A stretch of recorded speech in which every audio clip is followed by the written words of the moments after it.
업비트 제20조 사용자 약관을 살펴보시면 유사시에는 언제든지 이게 동결될 수 있다라고 써있고 우리가 다 동의했거든요. 그 유사시라는 게 어떤 전쟁 상황이라거나 또는 전쟁이 아니어도 그 어떤 국가적으로 사회 재난이 일어났을 때 정부의 행정명령에 의해서 지금 인터넷이나 이런 댓글 같은 거 보면 거래소가 훨씬 안전하고 개인 지갑이 위험하다라는 그런 이제 여론이 굉장히 많고 분명히 있거든요. 근데 저는 이걸 통해서 이익을 보는 자가 그런 악성 소문을 내는 거 아닐까라고 생각을 합니다.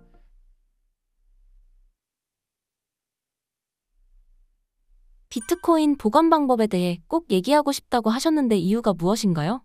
우선 지금 암호화폐나 비트코인 관련한 수많은 인플루언서 분들이 비트코인의 펀더멘털이나 아니면 가격 이런 얘기는 사실 정말 많이 하는데 진짜 비트코인 투자의 본질에 대해서 이야기하는 분들은 사실 많이 없는 것 같아서 저라도 이런 얘기는 소신껏 해야 된다라고 생각을 해서 이제 먼저 말씀을 드린 거고요. 비트코인 투자의 본질은 높은 수익률도 있지만 사실 수익률만 따졌을 때는 시계열을 뭐 이렇게 늘리든 뭐 줄이든 사실 비트코인보다 더 많이 오른 자산들은 분명히 있거든요. 뭐 엔비디아도 그렇고 마이크로 스트래티지도 그렇고 뭐 국내 이제 배터리 관련 소재 종목들도 사실 5년, 3년으로만 봐도 비트코인보다 더 많이 올랐어요. 그래서 제가 생각했을 때 비트코인 투자의 본질은 어떤 소유권 혁명이다 이렇게 표현하거든요. 비트코인이 다른 전통자산, 부동산이나 주식과 달리 가진 장점은 물리적인 신체가 없음으로 인해서 그리고 중개자 없이 개인이 보관할 수 있는 그런 측면, 그러니까 재산권을 어떤 물리적 위협이나 국가라는 어떤 거대 폭력 집단의 위협으로부터도 이제 안전하게 보관할 수 있다. 거기에 사실 진짜 가치가 있는데 그런 부분을 강조하시는 분들이 많이 안 계시고 실제로 그 비트코인의 장점을 온전히 활용하려면, 가져가려면 비트코인을 개인 지갑, 그러니까 거래소가 아닌 개인 지갑에 보관해야 된다. 이 말씀을 꼭 드리고 싶었습니다. 거래소 사기 기사도 자주 보이는데 주로 피해 방식은 어떤가요? 우선은 비트코인을 보관하는 방법에 대해서 간단하게 먼저 설명을 드리면 비트코인은 우리가 흔히 거래소에서 매수를 하잖아요. 그래서 거래소에서 보관을 하거나 거래소에서 빼서 개인 지갑 안에 보관하는 거, 이 딱 두 가지 방법만 있다라고 보시면 될 것 같고요. 그래서 우리가 금은방 가서 금 사서 이제 집으로 가져와서 금고에 넣어 놓듯이 비트코인도 거래소에서 사서 영수증만 들고 올 게 아니라 그걸 가지고 개인 지갑으로 옮겨야 된다. 이런 말씀을 드리고 싶고 그 FTX 거래소가 재작년에 파산을 했는데 이제 거래소 같은 경우는 이제 우리가 거래소의 주인을 믿어야 되는 거예요. 그러니까 이 거래소에 비트코인이 100개밖에 없는데 실제로는 200개를 가지고 이제 물량을 소화시키고 거래시킬 수 있고 동시에 그 100명이 비트코인을 찾아가지만 않으면 문제가 아무도 되지 않는 그런 구조고 사실 그런 거래소를 감시하는 체계도 지금 전통 어떤 자산만큼 이제 갖춰지지 않는 상태라서 비일비재하게 계속 잊을만 하면 한 번씩 그런 거래소 리스크가 발생을 하는데 거래소에서 주로 이제 발생하는 사기는 이제 가지고 있는 비트코인보다 더 부풀려서 이제 판매를 한다. 이렇게 보시면 될 것 같고요. 그거를 막을 수 있는 유일한 방법은 비트코인을 개인 지갑으로 가져와야 된다. 네, 이 말씀을 드릴 수 있을 것 같습니다. 개인 지갑과 거래소 보관 방식의 차이점과 장단점은 무엇인가요? 쉽게 얘기해서 거래소도 그 개인 지갑을 사용해서 고객의 비트코인을 보관하고 있습니다. 그래서 거래소에서 보관하는 것과 개인 지갑에서 보관하는 게 만약에 거래소에서 이자를 주지 않는다라고 한다면 사실상 동일한 상태라고 보면 됩니다. 그래서 사람들이 이게 낯설어서 그렇지 익숙하지 않아서 어렵게 느껴지지만 실제로 거래소도 개인 지갑을 활용해서 고객의 자산을 보호하고 있고 우리도 공부하면 충분히 한 일주일, 2주 정도만 공부를 하면 이거에 대해서 충분히 공부하고 익숙해질 수 있거든요. 그래서 차이점이 전혀 없는데 만약에 이자를 주지 않는다면 그거를 거래소에 보관할 이유가 없다고 저는 생각을 하고 있고요. 그리고 실제로 이제 거래소들이 이걸 가지고 그 이자를 줄 테니까 맡기라는 식으로 이제 프로모션을 하는데 비트코인을 가지고 있으면 이자가 나오나요? 안 나오잖아요. 그러면 사실은 그거는 기형적인 구조다라고 볼 수 있을 것 같아요. 또는 다른 쪽에서 이제 그 수익을 내 가지고 주는 그런 형태의 비즈니스일 텐데 그게 사실상 지속 가능하지 않다라고 저는 보고 있고 그러면 똑같이 우리나라 거래소 기준으로 어차피 이자를 주지 않는다면 금은방에 금을 맡길 게 아니라 제 지갑에 가져와서 제 집으로 가져와서 금고에 보관해야 되는 게 너무 당연하다라고 이제 생각을 합니다.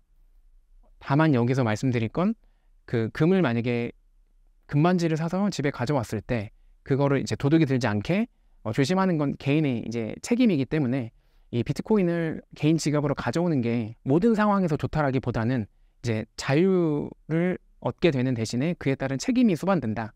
그래서 그거를 충분히 고민하셔가지고 본인의 상황까지 맞춰가지고 선택을 하는 게 좋겠다. 그런 옵션은 우리가 알고 있어야 된다는 걸 저는 주장하고 있습니다. 우리나라 같은 경우는 그 거래소에서 비트코인을 가지고 이자를 준 상품이 거의 없다라고 보시면 되는데, 이제 해외 같은 경우는 이 거래소에서 선물 거래 같은 걸 허용하기 때문에 거기에 빌려줘가지고 비트코인을 이제 이자를 조금 정말 소액 1% 이하로 지급을 하고 있긴 하거든요. 그래서 그런 비즈니스가 있기 때문에 사실 해외 거래소는 가능한 거고, 국내는 선물 거래가 아직 허용되지 않았기 때문에 이제 불가능하다 이렇게 보시면 될 것 같고, 그래서 그런 측면에서 봤을 때 우리나라 거래소가 저는 개인적으로는 해외 거래소보다는 안전하다라고 생각을 하고 있고, 정기적으로 감사를 받고 있기 때문에, 그런데도 불구하고 저는 같은 조건이라면 그냥 금은방에서 금을 샀는데 금은방에 놓고 오는 것 자체가 상식적이지 않잖아요. 똑같습니다. 비트코인도 디지털 골드인 비트코인을 거래소에서 샀다면 집에 가져와서 보관하는 게 너무나 상식적이고 당연한 판단이다 라고 생각을 합니다. 개인 지갑과 거래소 보관의 보안성 측면에 대한 의견은 어떠신가요? 우선 제가 생각했을 때 그러니까 만약에 동등하게 보안 수준에 대해서 공부를 했다면 수학적으로 거래소가 해킹당할 확률이랑 제 개인 지갑에 있는 비트코인이 해킹당할 확률이 정확하게 동일합니다. 만약에 제가 공부를 했다라는 가정하에. 근데 만약에 제가 이제 비트코인의 어떤 암호키 같은 거를 그냥 집에 방치해 두거나 하면은 해킹당할 확률이 올라가는 거잖아요. 그래서 여러분들께서도 이게 거래소가 더 안전하다라고 하지만 실제로 이게 예금자 보호법에 적용받는 대상이 아니거든요. 그러니까 우리가 업비트에 비트코인을 맡기는 건 만약에 거래소가 분실을 하더라도 이 회사가 돈이 많고 또 이 회사를 통해서 돈을 많이 잃은 사람이 있으면 정부에서 어느 정도 압박을 해서 보상을 해줄 거다라는 그 기대감 때문이거든요. 사실 그런 측면에서 비트코인을 거래소에 두는 게 안전하다라고 말씀하시는 분들도 계시고, 제가 생각했을 때 지금 인터넷이나 이런 댓글 같은 거 보면 거래소가 훨씬 안전하고 개인 지갑이 위험하다라는 그런 이제 여론이 굉장히 많고 분명히 있거든요. 근데 저는 이걸 통해서 이익을 보는 자가 그런 악성 소문을 내는 거 아닐까라고 생각을 합니다. 다시 한번 말씀드리지만 공부를 똑같이 했다라는 가정하에 거래소에서 보관 중인 비트코인과 제가 보관 중인 비트코인이 해킹당할 확률은 수학적으로 동일합니다. 그러면 수학적으로 확률이 동일하다라고 한다면 작가님께서는 거래소 비트코인을 해킹하실 건가요? 아니면 제 지갑을 해킹하실 건가요? 비트코인이 더 많이 들어있는 곳에 지갑을 해킹하는 게 낫잖아요. 그래서 저는 그 거래소에서 보관하는 게 위험하다라고 이제 바이낸스의 자오창펑도 그런 기사를 이제 인터뷰를 했었던 적이 있거든요. 그래서 제목만 보고 사람들이 거봐 암호화폐 쪽에서도 엄청 인플루언서인 자오창펑이 개인 지갑은 위험하다고 했어 라고 이렇게 말씀을 하시는데, 그 기사를 자세히 살펴보면 뭐라고 써있냐면 비밀번호를 제대로 보관하지 않았을 시에 개인 지갑에 있는 비트코인은 이제 상속이 되기도 어렵고 분실이 될 가능성이 높다라고 했는데, 그거는 거래소에 보관 중인 비트코인도 동일하거든요. 거래소에 비트코인을 보관하고 있더라도 휴대폰 유심히 해킹당하고 제 휴대폰 기기가 해킹당해서 아니면 도난당해서 누가 그걸 통해서 출금을 한다면 똑같이 비트코인은 위험하다. 그러니까 관리를 하지 않으면 거래소에서 보관 중인 비트코인이나 개인 지갑에 보관 중인 비트코인이나 똑같이 위험하고 둘 다 보안 수준이 높다라고 한다면 수학적으로 해킹당할 확률이 동일하기 때문에 거래소보다 보유량이 적은 제가 더 안전하다. 저는 이렇게 말씀드리고 싶습니다. 러우 전쟁과 같이 지정학적 리스크가 더 커질 수 있는데 전쟁이 났을 때 비트코인은 어떻게 되나요? 아무래도 그 비트코인은 지정학적인 위기가 발생했을 때 유일하게 어떤 로컬에 있는 사람이 글로벌로 유동성을 확보할 수 있는 자산이기 때문에 당연히 그 로컬에서는 가격이 프리미엄이 많이 붙을 수밖에 없다라고 생각하고요. 그 러시아랑 우크라이나 전쟁이 났었을 그 초창기에 러시아, 우크라이나 모두에서 비트코인의 수요가 늘어나면서 그 로컬 프리미엄이 뭐 30% 이상 치솟았었던 그런 사례가 있거든요. 그래서 당연히 지정학적인 위기가 발생하면 비트코인의 가격은 그 지역에서 프리미엄이 더 많이 붙을 수밖에 없다.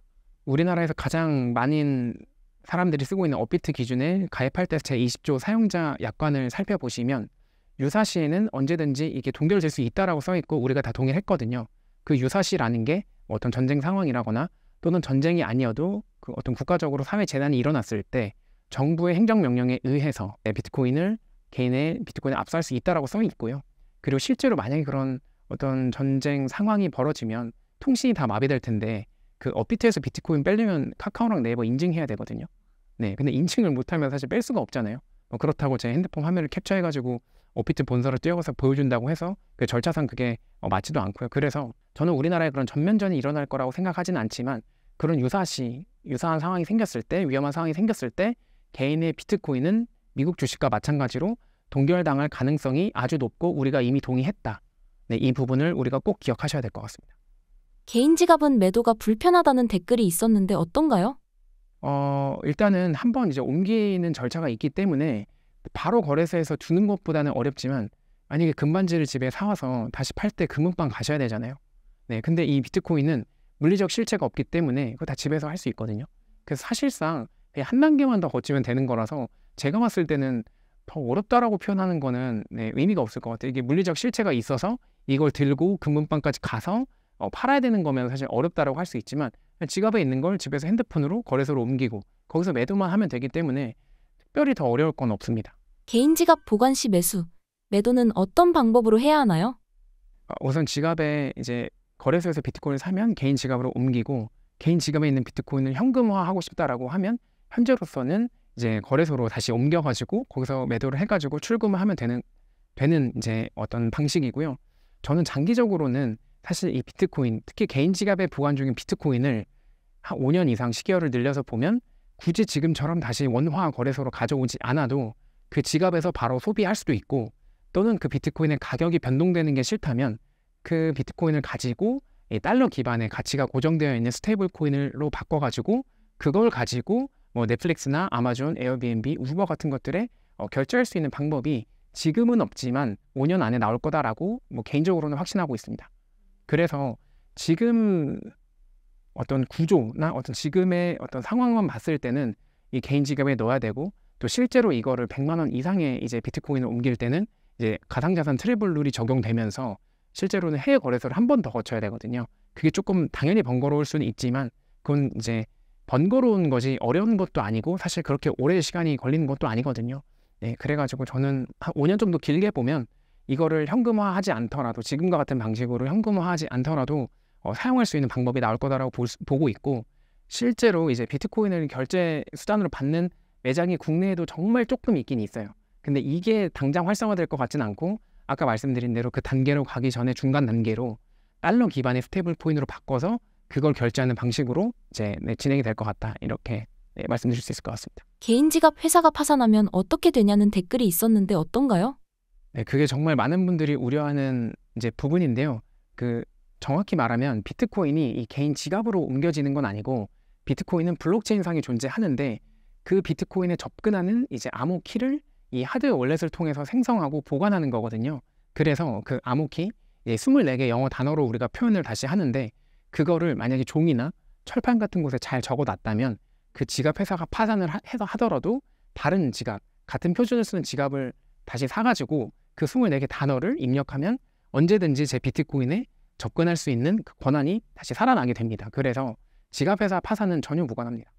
이게 비트코인이 사실 이제 완전히 새로운 개념이다 보니까 사람들이 좀 더 친숙하게 이해하도록 하기 위해서 우리가 개인 지갑, 뭐 개인 금고라는 표현을 쓰는데 실제로 비트코인이 그 지갑으로 들어오는 것은 아니고 비트코인은 거래소나 전화, 블록체인 상에 있는 그 주소에 보관되어 있지만 그 주소에 있는 비트코인을 옮기는 그 키가 이제 여기 기기에 저장이 된다. 기기에서 만들어주고 기기에서 저장이 되는데 이 단어를 잘 보관해서 기록하고 있으면 다른 기기로 바꿔서 사용할 수 있다. 하지만 만약에 이 기기랑 이 적어놓은 암호키 둘 다 분실하면 이제 비트코인에 영원히 접근할 수 없게 되고 그거는 이제 잠기게 된다. 이렇게 생각하시면 됩니다. 비트코인 암호키를 기억하는 방법이 따로 있나요? 그냥 외우셔야 됩니다. 24개 그 단어를 잘 외울 수밖에 없고요.